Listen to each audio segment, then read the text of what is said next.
Epidaurus was an incredible place, which over time became a meeting place for Greeks who sought in Asclepius salvation and healing from their illnesses.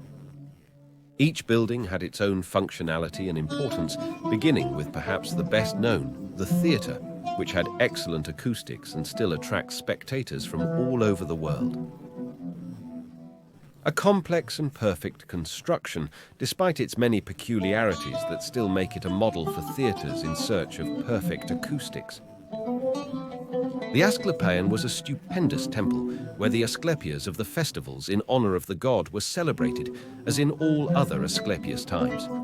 Inside the temple was a splendid chryselephantine sculpture of the god Asclepius, marble walls and a checkerboard floor, as well as splendid metopes with floral motifs, as were the ceilings, for that matter always with floral motifs, and the friezes made by Greek craftsmen. The Asclepieion had been built because the temple of Artemis was no longer sufficient to accommodate pilgrims visiting Epidaurus. At the foot of the god's statue were a dog and a snake, the snake a symbol of death and life because of its venom, which if used well can cure the sick, and the dog that watched over Asclepius suckled by a goat before Apollo came to take him back. Facilities capable of providing refreshment were obviously present, such as Hestiatorion and the Catagogion, an ancient restaurant and hotel, respectively. The Catagogion of Epidaurus was huge and could accommodate several pilgrims. Not too far away, there was also the altar of Apollo and a splendid road connecting the structures that made up the area of the sanctuary of Epidaurus. The not too distant Tolos was a circular building, built by the architect Polykleitos the Younger, the same maker of the theatre. The Tolos was built around 350 BC, and a similar construction was also present in Delphi.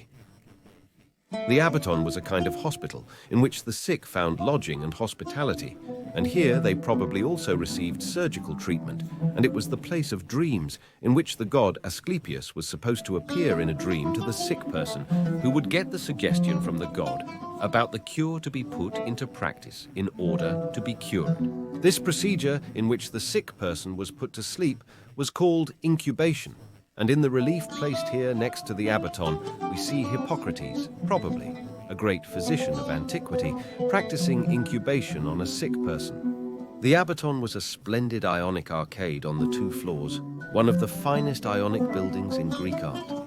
Not too far from the Asclepieion area was the Temple of Artemis, and in time it became, as we have said, too small to accommodate the many pilgrims visiting Epidaurus.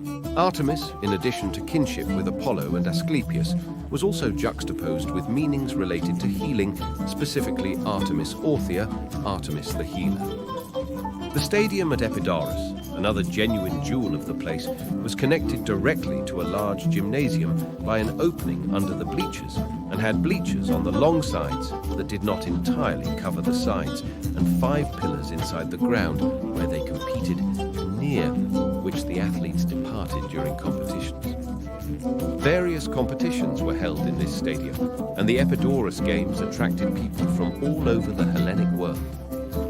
Even today, Epidaurus, a symbol of medicine and health, attracts many visitors, managing to retain intact its charm and beauty, as well as tremendous importance to the Greek world and ancient history.